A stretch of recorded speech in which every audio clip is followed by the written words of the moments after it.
Conexões que constroem as lideranças. Mais um episódio do nosso PodX. Hoje aqui com o vereador Daniel Monteiro, o vereador mais novo dessa legislatura, que não é tão novo assim também, né, vereador?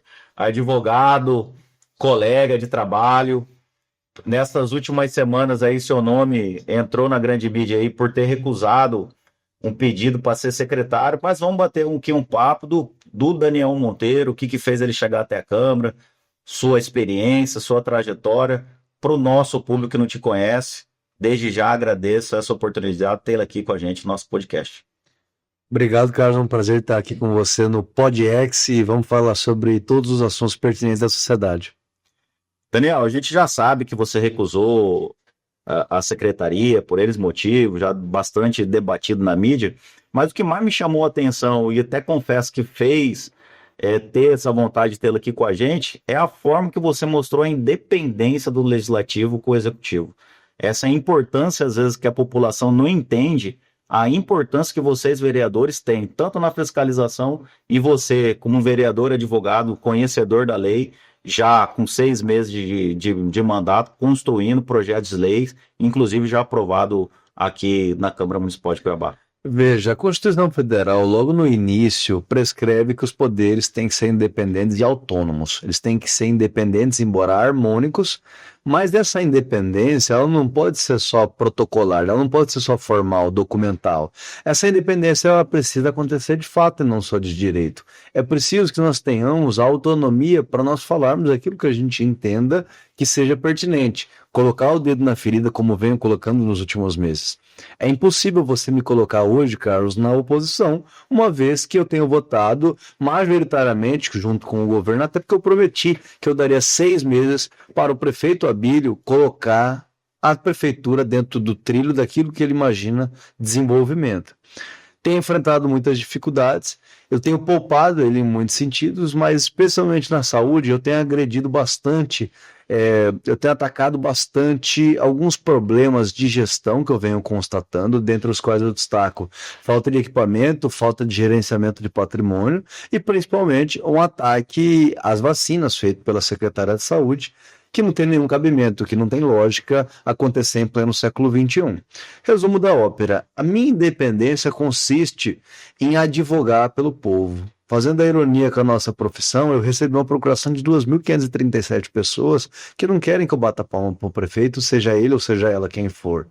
Essas 2.537 pessoas esperam que eu faça um trabalho de defender Cuiabá, a despeito de toda e qualquer conveniência política.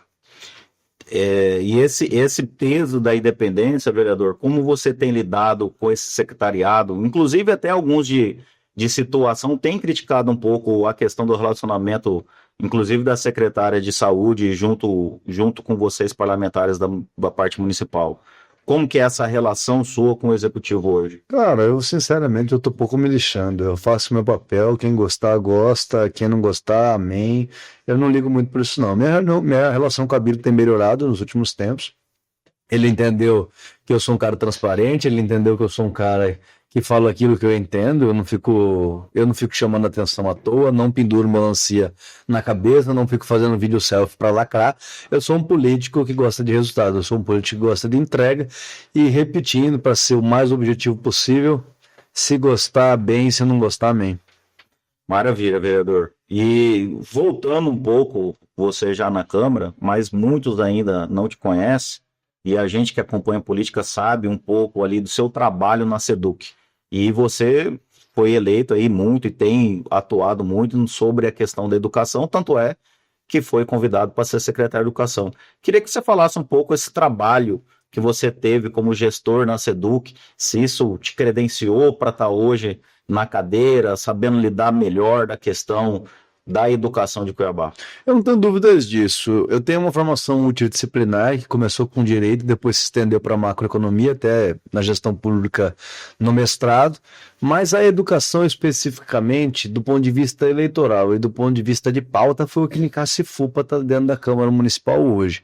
nós pegamos uma Secretaria de Estado de Educação sob a liderança do secretário Alan Porto, que figurava em 22º lugar entre os 26 estados e mais o Distrito Federal, ou seja, entre 27, Mato Grosso era o 22º. Sinônimo de porcaria, não funcionava, e não por causa dos professores, porque os professores que estão lá hoje são os mesmos concursados, são os mesmos professores em sala de aula, são os mesmos técnicos, os mesmos administrativos. O que faltava era o vértice da pirâmide comprometido com a saúde fiscal, com a saúde social do nosso Estado. Uma saúde na gestão que implementasse processos, que otimizasse prazos, que estabelecesse uma produtividade melhor. Então, se você analisar que o Estado, que saiu de 22º para o 8º, em apenas 3 anos, isso não é uma mudança, isso é uma revolução. Nós subimos 14 posições no ranking nacional e com aquilo que a gente deixou plantado e que vai semear, se Deus quiser, a gente vai chegar entre os cinco melhores estados em educação agora no final do ano. Isso é uma trajetória que me credencia e que credencia também o secretário Alan Porto a ocupar qualquer função, porque mudar a educação é muito complicado, é muito difícil. Estamos falando de uma área em que você tem um processo que envolve milhares de pessoas. Se a gente analisar alunos, estudantes, mais famílias e mais professores, a gente está falando de centenas de milhares de pessoas abarcadas, afetadas pelas mudanças objetivas que nós estabelecemos. Então eu estou muito contente assim com o que a gente tem feito. Eu gostaria também de contribuir mais com o município, entretanto, essa contribuição não vai acontecer sendo secretário no primeiro ano, até porque o meu eleitor não me escolheu para ser secretário, o meu eleitor votou em mim para ser vereador. Se eu falar para você que eu não tive vontade de assumir a secretaria, eu vou estar mentindo, mas eu não posso trocar a confiança que os eleitores depositaram em mim em relação a uma vontade pessoal. Ou seja, a minha vontade pessoal não pode ser maior do que o compromisso que eu fiz com os eleitores. Se depois de um ano de mandato, se no ano que vem a gente tiver uma outra discussão, surgir um novo convite, a gente reavalia. Mas no primeiro ano de mandato, Carlos, não tem cabimento. A gente reclama todos os dias de político que não honra o cargo para o qual foi eleito. E aí eu, que fiz isso na minha vida inteira, me elege com 6 meses ao abandono, não seria compatível, não seria coerente da minha parte.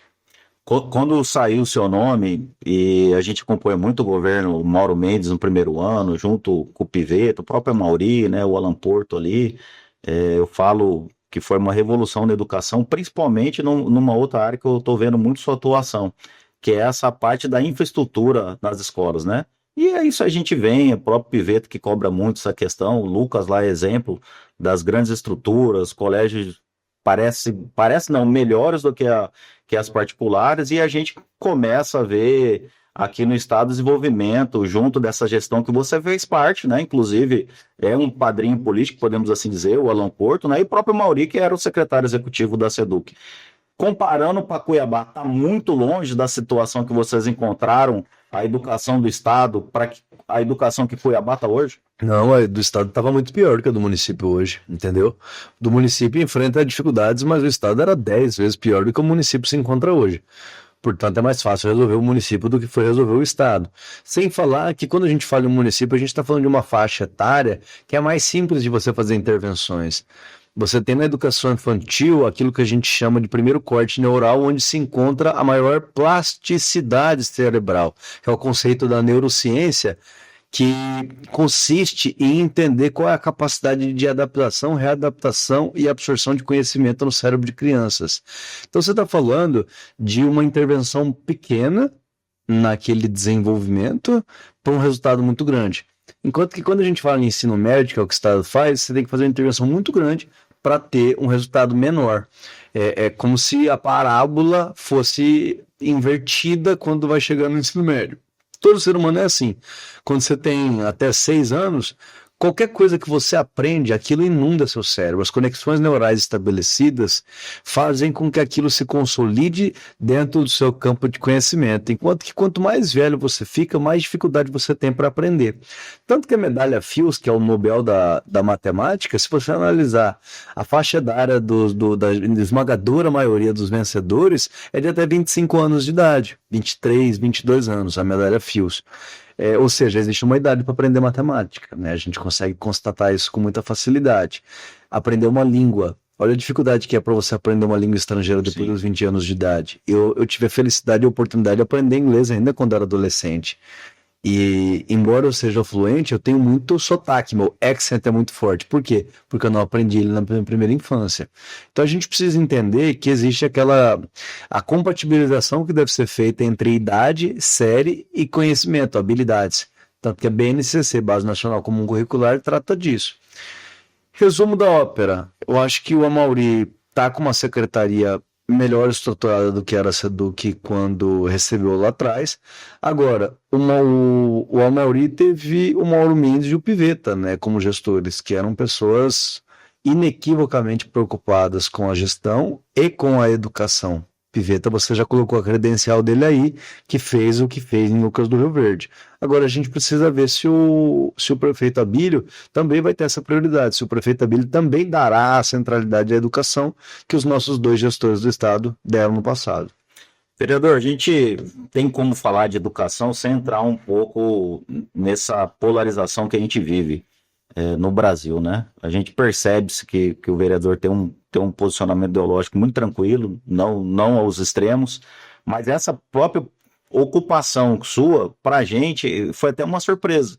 Que eu digo porque normalmente os representantes da educação vinham da esquerda, né? E aí vem um advogado técnico, né, gestor da Secretaria de Educação, secretário estadual da Juventude do Partido Republicano, ou seja, que teve uma militância partidária, e se elege com uma bandeira de educação. Já é uma mudança da educação, eu digo ali nas raízes, hoje no Brasil, especificamente em Cuiabá e Mato Grosso, você sente alguma coisa nesse sentido? Não? Eu acho que pode estar acontecendo uma transição, mas eu não colocaria como uma transição da esquerda para a direita. Eu colocaria que é apenas um fato isolado da minha eleição, porque eu não posso atribuir uma mudança no perfil do eleitorado da educação à minha eleição. Eu atribuo muito mais à entrega, a serviços. Posso te falar um negócio? Quando você Sim. trabalha em gestão pública, quando você entrega, não tem esquerda, não tem direita. O pessoal quer ver entrega, quer ver resultado. E quem trabalhou comigo sabe o tanto que eu sou trabalhador. Quem trabalhou comigo sabe o tanto que eu sou dedicado. Quem trabalhou comigo sabe que eu não vou embora para minha casa deixando serviço no trabalho. Eu era servidor público, mas eu chegava às 8, 7h30, e tinha dia que eu saía 10 horas da noite, 9 horas da noite, porque eu não deixo serviço para trás. Então quem trabalhou comigo votou em mim não por uma questão ideológica, não, vamos votar no Daniel, que é de centro-direita, porque nós entendemos que a educação está mudando e a gente tem que atribuir isso à centro-direita, não. Eu acho que quem votou em mim sabe, primeiro, que eu tenho palavra, segundo, que eu tenho entrega, e terceiro, que eu sou muito trabalhador. No contexto que eu falo, eu nem digo uma aplicação de direita para esquerda. Eu digo a quebra de paradigma de um representante ali da educação romper a esquerda, né? Os representantes, o Sintep, vários outros segmentos dos professores e tudo, sempre vem muito no movimento já de esquerda e a gente vê que você já Neide, tem Allan Kardec, mas se a gente olhar os deputados no passado, existem alguns também que fogem à regra, né? Eu acho que não foram todos do PT. Teve o Ságuas, a Rosa Neide, quem mais na Seduc? Marrafon já não era, já um perfil mais centro-direita, mas não foi eleito. Você tem o perfil aí também do Ezequiel. O Ezequiel era de que partido na época? PP, centro-direita. Então, assim, talvez seja uma quebra de paradigma em relação aos últimos 10 anos, mas na história a gente já tem os... Ou seja, a população também vendo que a educação está evoluindo no Estado. Eu acho que é perceptível, né, Carlos? Acho que não tem como eu discutir. Primeiro, os avanços do ponto de vista numérico, do ponto de vista de indicador, sair de 22º para 8º já é um número que por si só fala bastante. Do ponto de vista de infraestrutura, nós temos os colégios estaduais integrados, que são uma revolução do ponto de vista de arquitetura, do ponto de vista de ambiência, do ponto de vista de bem-estar em sala de aula. São escolas aí que são melhores do que qualquer escola particular do ponto de vista de infraestrutura. No Pedra 90 tem 2, o Dr. Fábio tem uma. São, enfim, revoluções de fato, não só de direito. E, cara, material didático é o mesmo que tem no Colégio Max, é a mesma editora, é um material de escola particular em que o pai do aluno vai pagar uma fortuna, o aluno nosso vai para o intercâmbio, não tem como não sentir. Talvez o que a gente esteja vivenciando, na verdade, é um novo normal. É igual Mauro Mendes, as pessoas hoje se acostumaram com um governador que faz mais estrada do que o governo federal. Se você pega os 4 primeiros anos do Bolsonaro e os 4 primeiros anos do Mauro Mendes que coincidiram, o Mauro em Mato Grosso fez mais quilômetros de asfalto do que o presidente Bolsonaro. E resolveu o problema 3 da 63, né? Eu acho que é um 63, na minha visão, tá? Eu acho que a questão do 63, ela não tem sido tratada com a centralidade que ela deveria ser tratada, pelo menos do ponto de vista de comunicação. Acho que do ponto de vista estratégico, de logística, está mais que bem tratada, né? Todo mundo ali já precificou quanto vai economizar, quanto vai baratear da logística, quantas vidas serão salvas, mas na hora de comunicar, eu acho que a gente tem que fazer uma reflexão. De que favor eu sou, de que estado eu sou a favor? Do estado mínimo? O estado mínimo é uma baboseira intelectual de quem gosta de ler prefácio de livro ou literatura norte-americana ou austríaca mal escrita. A gente não precisa ter um estado balufo, grande, perdulário, pantagruélico, mas também não tem que ter estado mínimo, nós precisamos ter estado necessário. Sim. O que é um 63?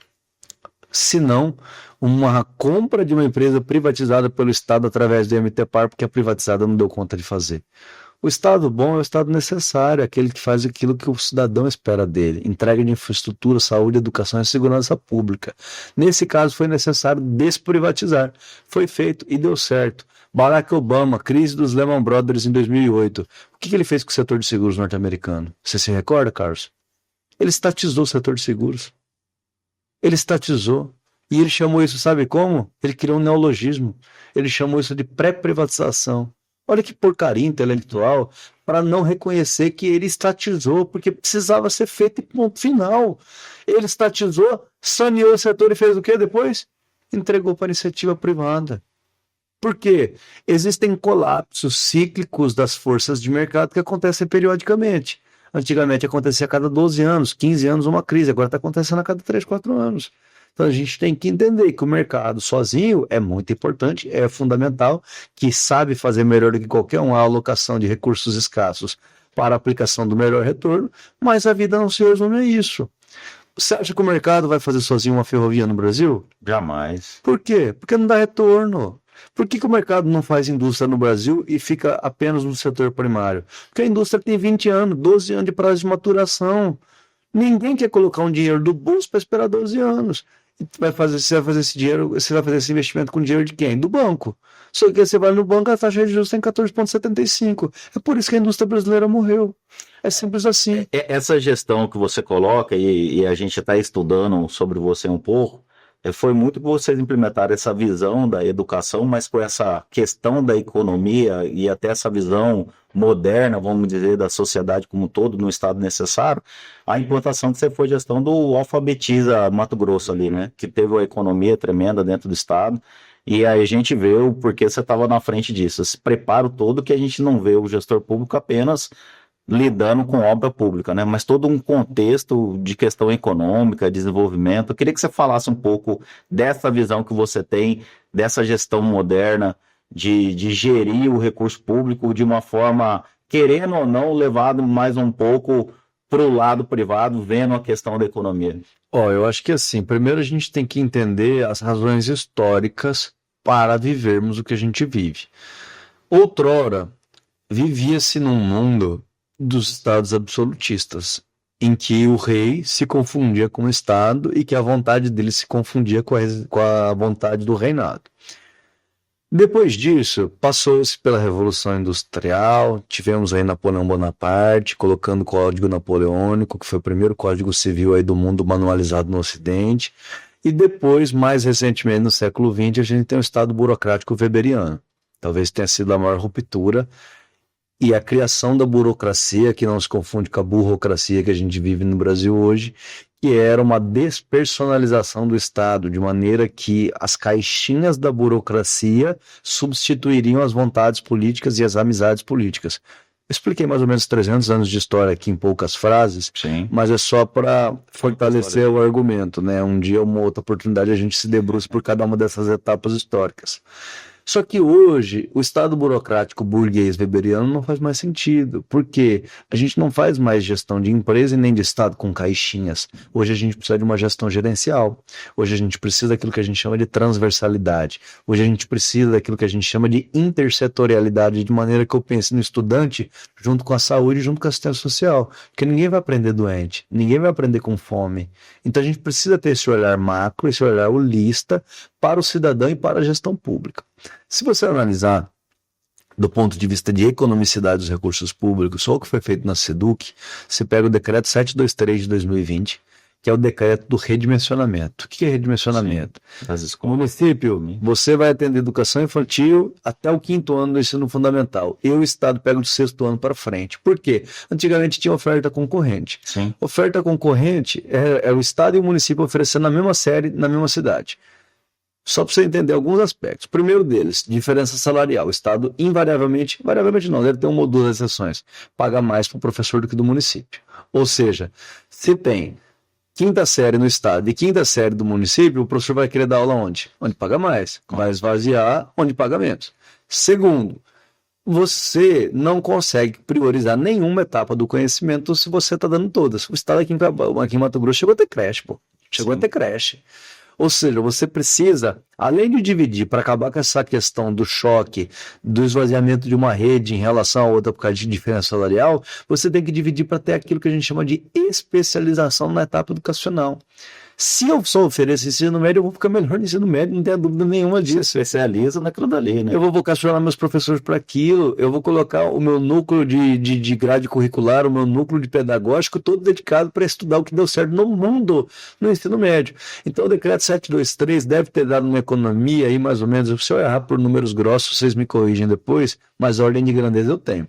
Se o total do orçamento da SEDUC era de 3,5, 4 bi quando o Mauro assumiu, o decreto 723, o redimensionamento, essa divisão das redes, deu uma economia de 1 bilhão em um ano. 1 bilhão em um ano para um orçamento de 4,5, 4, nós estamos falando de 20, 25% do orçamento economizado com uma medida. Você sabe o que é 1 bilhão de reais? É inacreditável. Além disso, se você analisar a nucleação, o que é nucleação? Primeiro, o redimensionamento vou redimensionar. O município atende isso, o Estado atende isso.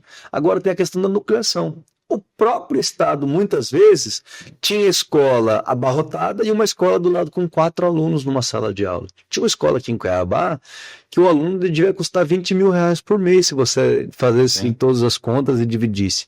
Ou seja, nós nucleamos, pegamos aqueles alunos daquelas escolas com pouquíssimos e centralizamos todo numa escola. Por quê?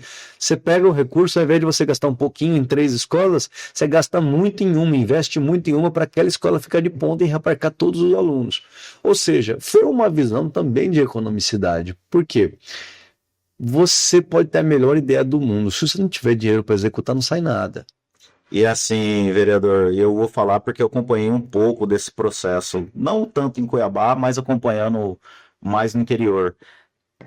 Para além de tudo isso que você vem falar, também precisa do gestor ter coragem, né? Muito. Porque essa mudança de núcleo que você está falando, eu acompanhei vários. Quando você falava que ia mexer numa escola antiga, tradicional, e remanejar ou tirar a sala dali, já era uma questão social de quase paralisações, de greve, assim. Conta louco, sociais, né? Ah, minha tia Mariazinha estudou aqui, meu pai estudou aqui, minha família toda estudou aqui, agora vai fechar? Não é fechar, é entregar para o município, é entregar para alguém usar aquele prédio melhor do que a gente está usando. Eu estava vendo até nas suas redes ontem, e vi vocês inaugurando Santos Dumont, e no Dom Aquino, ali perto. Não, é o Elson Mesquita que a gente foi inaugurar. Mesquita, né? O Elson Mesquita, ali no Pedregal. Não, então eu errei de colégio. Eu vi que você falando de Santos Dumont, eu pensei que era a escola Santos Dumont mesmo, que é ali no bairro Dom Aquino ali. Nossa, foi uma briga tremenda. Aí aquela foi no pé do 90. Que foi, mas a gente viu que realmente tem um porquê, né? E consegue a melhoria na educação. Essa vai ser refeita. Essa Santos Dumont vai ser feita uma nova. Vai sair um C, igual esse que eu tô falando, que é uma revolução, vai sair lá no Dom Aquino. Lá no Dom Aquino. Esse Santos Dumont foi o seguinte, foi um discurso ali no Pedra 90, né, na inauguração das 2 cívico-militares, né, me passaram a palavra, eu na condição de presidente da Comissão de Educação, aí tava o governador e o Fábio Garcia, né? Aí o cerimonial, você sabe, né? De 500 pessoas que falam deputado, o cerimonial chegou para mim e falou, tem que ser rápido. Eu falei, meu Deus do céu, nunca discursei na frente do governador e ainda tem que ser rápido, né? Mas colo hoje, né, que eu vou falar. Eu queria falar bastante, né? Aí eu peguei e falei que o Santos Dumont era filho do Henrique Dumont, não sei se você conhece a história dele. Não, muito pouco. O pai do Santos Dumont era um dos homens mais ricos do Brasil, né? Era um barão do café. E pela condição que o pai dele proporcionava, ele conseguiu se dedicar aos estudos, conseguiu viajar o mundo e pesquisar sobre a invenção do avião. Tanto que a primeira vez que ele faz o avião voar, ele estava onde? Em Paris, no Rio Sena. Sim. As imagens, o primeiro avião que rodou do Santos Dumont não foi no Brasil, foi em Paris. Mas por quê? Porque o pai dele tinha dinheiro. E aí que eu coloquei ali no discurso, eu falei, quantos Santos Dumont tem aqui em Cuiabá, tem aqui na nossa frente, governador? Infelizmente, muitos deles não vão conseguir, porque não tem um pai bilionário para garantir o estudo dele em tempo integral. Então, governador, hoje eu estou vendo que o senhor não está entregando uma escola, o senhor está entregando no aeroporto, porque aqui tá cheio de Santos Sim. Dumont, tá faltando pista para eles decolarem, né? Então, Ah, tá certo. foi esse meu raciocínio. Eu imaginei que era a entrega da Santos Dumont lá, que foi uma briga tremenda também. Mas a gente tem feito. E até nessa revolução, eu vou trazer uma questão aqui, que é a implementação também. Implementação não. O aumento das escolas militares, cívico-militares pelo Estado aí. O Alan com o Mauro Mendes aumentaram aí significativamente as escolas e, querendo ou não, foi uma briga dentro da educação nessa também polarização, porque a esquerda contra e a direita totalmente a favor, mas se teve os resultados ao alcance. Você teve por dentro dessa questão, desse programa que o governo do estado teve na SEDUC, e se pensa nisso para Cuiabá de forma aumentando, né? Sendo que já tem algumas escolas estaduais implantadas aqui. A pedido do secretário Alan Porto, eu fui uma das pessoas que redigiu o projeto de lei, né? Porque o projeto que existia antigamente, ou melhor, o que existia antigamente eram as escolas Tiradentes, militares, né? O que foi reinventado? As escolas cívico-militares, né? Essas sim são uma criação aqui do governo do estado de Mato Grosso nos moldes que elas são feitas. Eu participei da elaboração dessa lei, tanto que antes de eu conhecer o Botelho, a primeira vez que eu vi ele foi indo com o seu João Batista entregar a minuta na mão dele, falar e explicar o projeto para ele na condição de presidente da Assembleia Legislativa. Eu acho que a cívico-militar não é uma epopeia, acho que ela não vai resolver todos os problemas da educação, acho que elas têm resultados expressivos, e eu acho que a escolha da transformação das escolas em cívico-militares tem que ser uma escolha da comunidade, como tem sido feito. Porque está na lei até. Tanto que em Vargem Grande, se você analisar, teve uma escola, salvo engano, da UGISA, que não virou cívico-militar porque a população não aprovou, e simples assim. Agora, a gente está vendo que tem uma esmagadora maioria que aprova, que gosta e está trazendo bons resultados. O povo mato-grossense gosta, é uma coisa que está funcionando aqui no estado e a gente precisa respeitar a vontade do povo. Eu acho que a gente não pode mudar o caráter das nossas escolas, transformá-las de cima para baixo. A gente precisa continuar ouvindo o povo e continuar monitorando os resultados para continuar vendo se elas têm performance, que até hoje estão desempenhando muito bem, inclusive. Maravilha, vereador. Se a gente for falar de educação aqui, a gente vai ficar falando um podcast só de educação. Eu sou casado com uma pedagoga, então tenho já isso também dentro de casa, né? E é um assunto que a gente gosta. Mas a gente tem que aproveitar a oportunidade de estar aqui. E aí, um projeto de lei seu já, votado unanimemente e virou lei, pode criar cavalo em Cuiabá, então, vereador? Agora pode para fins terapêuticos, culturais e esportivos. Coisa que já acontecia, só que por uma questão de anacronismo da lei anterior, isso era proibido e nunca tinha acontecido, mas esse ano começou a acontecer dos fiscais da Secretaria de Ordem Pública começarem a multar os aras. Só repare no que eu vou te falar. A Prefeitura de Cuiabá, por intermédio da Secretaria Municipal de Educação, tinha contrato com aras para oferecer ecoterapia para os seus estudantes. E a mesma Prefeitura de Cuiabá, por intermédio da Secretaria de Ordem Pública, estava multando esses aras por oferecer esses serviços. Ou seja, a Prefeitura, de um lado, pagava para eles atenderem os alunos e, de outro lado, multava eles por atenderem crianças com cavalos dentro do perímetro urbano.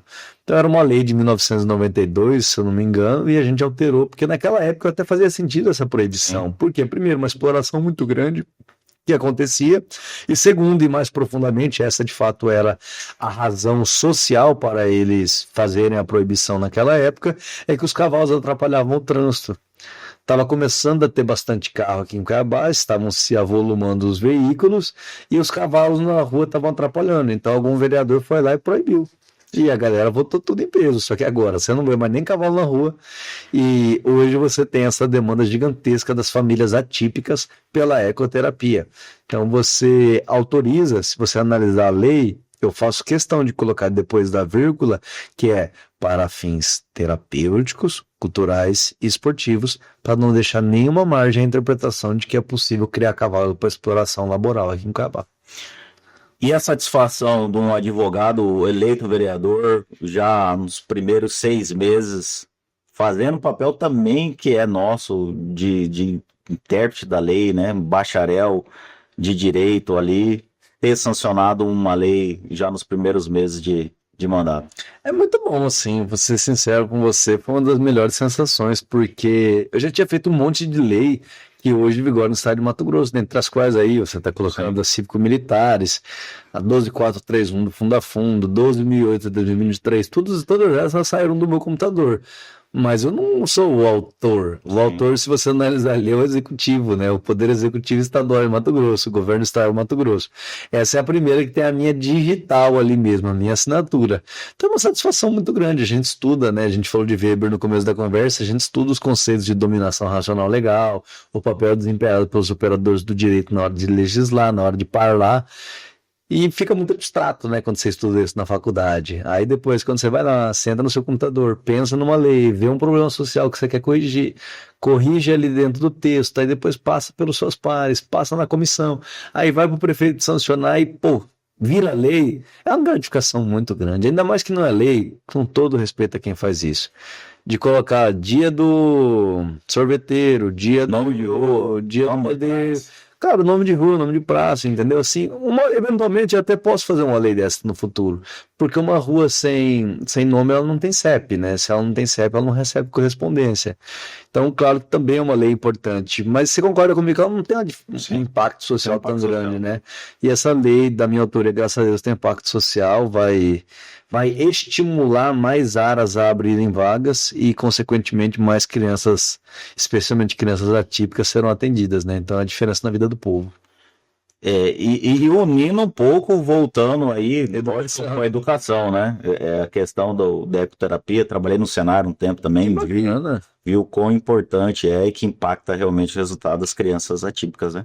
Que também é uma atuação que tem vindo muito. Mas ainda trazendo para esse lado da sua atuação, vereador, a gente vê, inclusive, essa independência legislativa que você tem na fiscalização, inclusive, às vezes, sendo crítico da gestão do atual prefeito, a gente vê com as cobranças incisivas que você tem no bairro, principalmente da questão de lazer.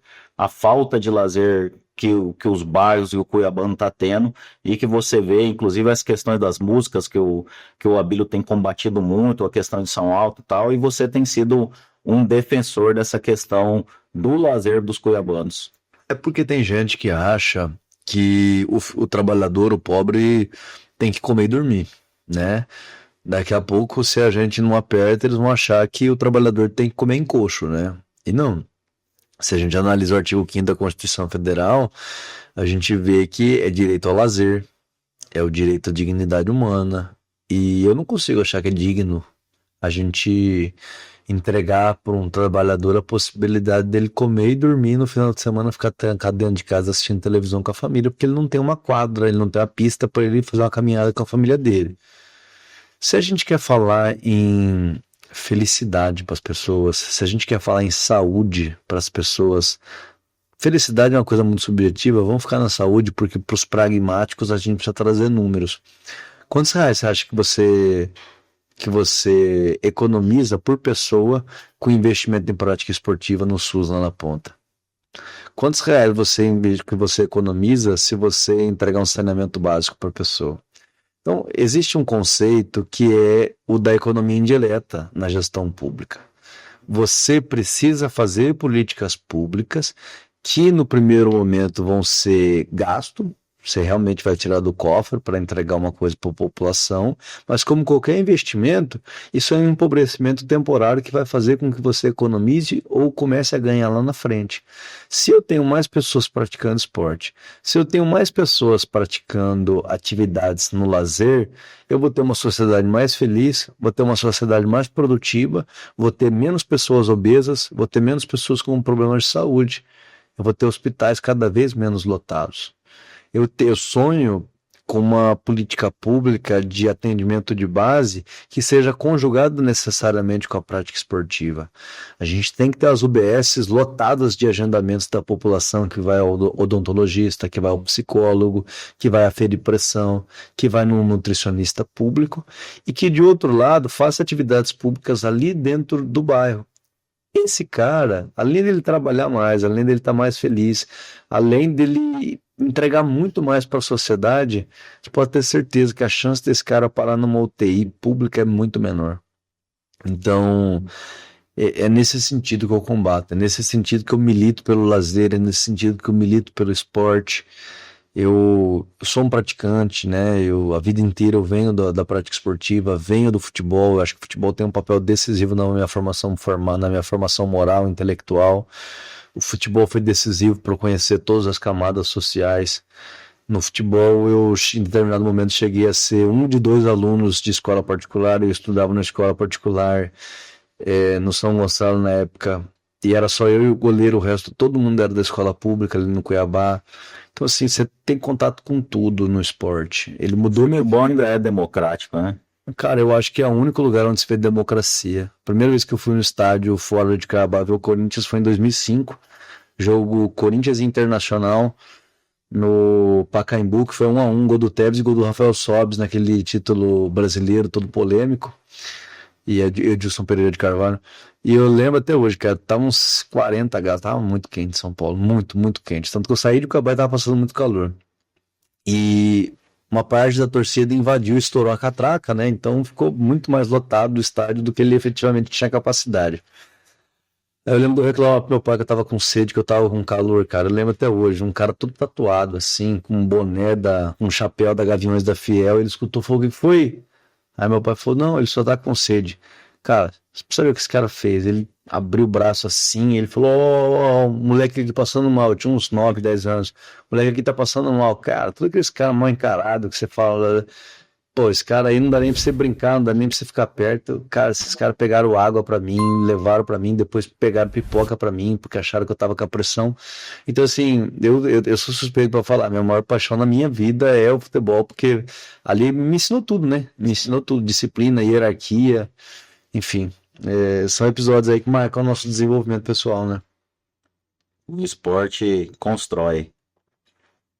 Era uma pauta que eu nem sabia disso, né? Mas a gente vê pelo seu preparo, porque provavelmente é corintiano, né? Muito. Tava lá pequeno, então a gente viu algumas virtudes, Muito corintiano. algumas virtudes ocultas aí do vereador. Isso é, mas a torcida do Corinthians é maravilhosa, né? Eu tive na final da Libertadores e aconteceu uma situação comigo assim também. Eu com 2 primas, doente, corintiana, meu tio falou, ó, vou arrumar ingresso pra você tudo, mas você tem uma missão, você vai levar suas 2 primas. Eu falei, não, beleza, indo pra final da Libertadores, eu vi, não passa que olhei tudo, problema de convite falsificado que tava nas coisas todas, e cara, a gente via esse sentimento, e ó, que era o maior ganho futebolístico nosso ali, final de Libertadores, onde todo mundo criticava a gente, e cara, eu com as meninas morrendo de preocupação, exatamente isso que você falou. Não tem preocupação, não tem O preocupação. povo abria, todo mundo só querendo saber do título Essa é meio boa. tal. E, cara, e assim, ó, a preocupação, eu já tinha ido, mas não com 2 meninas ali, jovens, né, bonita até. Eu falei, cara, que missão que eu ganhei pra esse jogo, né? E, cara, graças a Deus, nada. Pelo contrário, você via educação, o cara levantando mesmo para deixar as meninas sentar, umas coisas que a gente não acredita que o corintiano faz, né? Cara, é absurdo. Tem coisa, lógico, que não pode, né? Você no estádio que, pô, você vai de camiseta verde, os caras vão arrancar.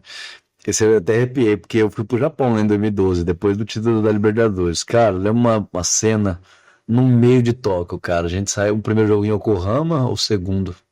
Enfim, eu sei que estávamos eu, meu pai e mais uns 4, 5 cuiabanos, cara. Terminado, a gente chega numa avenida lá em Tóquio, perto de Akihabara. Cara, lotado de corintiano. E a turma começou a atravessar a rua e cantar, né? Aqui tem um bando de louco. E aí os japoneses, cara, ao invés de ficarem bravos, buzinar, porque, pô, paramos o trânsito, né? A galera começou a descer do carro e filmar a gente, cara. Fiquei assim, encantado, apaixonado. E aí eu voltei pro Japão, pra você ter ideia, uns 5, 6 anos depois, né? Fui pro Japão, acho que em 2018 de novo. E ficou tão marcado em 2012 a história do Vai Corinthians, que aí eu fui pro Japão, né, de novo. E eu lembro que eu fui num restaurante e falei pro cara, não, that's the second time I'm here, né? Segunda vez que eu venho aqui no Japão. eu vim assistir o Corinthians, cara, lembro até hoje, o garçom 6 anos depois meu pai falou, vai Corinthians. Porra, isso é louco. Tá vendo? Aí o povo não entende sentimento, né, vereador? Louco, isso é Só quem vive sabe. quase uma religião, assim, ser corintiano, você falar a verdade, você é um estado de espírito, cara, um estado de espírito, você pensar no time, e assim, se perder ou se ganhar, cara, isso é o menos É o importante, que menos importa. né? Isso que ainda sou, acredito, mais velho do que o vereador. Teria mais de 90, 44. Não, eu tenho 30, fiz 30 agora. De 44, que a gente não tinha nada, só tinha o brasileiro de 90 e ia apanhar, não tinha nada. O Palmeiras dando cipoada na gente, Libertadores, tudo. Depois que a gente começa a ganhar os brasileiros e tudo, depois da Libertadores, agora nada me comove mais, nada me. Agora já pode vir que. O que mudou mesmo foi aquela geração, né? Vampeta, Marcelinho, ganhou 98, ganhou 99, aí a gente volta a ganhar só em 2005, né? Sim. Aí 5, Aí Renato Augusto, Jadson, o povo, tudo. 2011, 15, 17, é isso. Mas é uma maravilha. Vereador, terminando o nosso podcast aqui, mas vi uma frase muito bacana sua numa entrevista. Política boa é que cabe na palma de uma mão. Essa é uma frase minha porque às vezes a gente quer loucubrar, falei aqui de Weber, falei aqui sobre alguns fatos históricos aí que trouxeram a gestão pública até agora, mas a comunicação ela tem que pertencer a quem recebe. A comunicação não é do remetente, é do destinatário.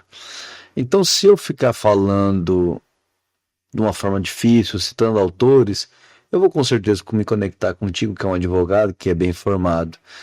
Mas como é que eu vou tangibilizar as entregas para o povo? Eu preciso chegar nos corações e mentes das pessoas. E como é que eu vou fazer isso? Eu preciso fazer com que tudo isso, toda essa bagagem cultural, toda essa bagagem de estudos seja traduzida na palma da mão da pessoa. O que é a palma da mão da pessoa? É o dinheiro conseguir comprar o gás, é o dinheiro conseguir fazer a compra do mês e sobrar um trocado para ele na sorveteria sábado com a namorada, sobrar um trocado para domingo ele conseguir ir no cinema, conseguir fazer um churrasco uma vez por mês com a sua família, porque a política boa não pode ser aquela que quer deprimir o salário do trabalhador em prol de um suposto desenvolvimento. A política boa, ela não pode ser aquela que atribui a frase ao... Oh, meu Deus do céu, como que é o nome do que morreu agora? Foi ministro da Fazenda no regime militar, meu Deus do céu. Foi deputado federal? Pô, que morreu agora, uns 2 anos atrás, foi o protagonista do milagre econômico, cresceu 14% ao ano a economia na mão dele. Pesquisa aí, por favor. É ministro da Fazenda que produziu o milagre econômico, meu Deus do céu. Enfim, ela vai lembrar aí o nome, mas atribui-se a ele a frase de que era preciso primeiro crescer o bolo para depois dividir. Não.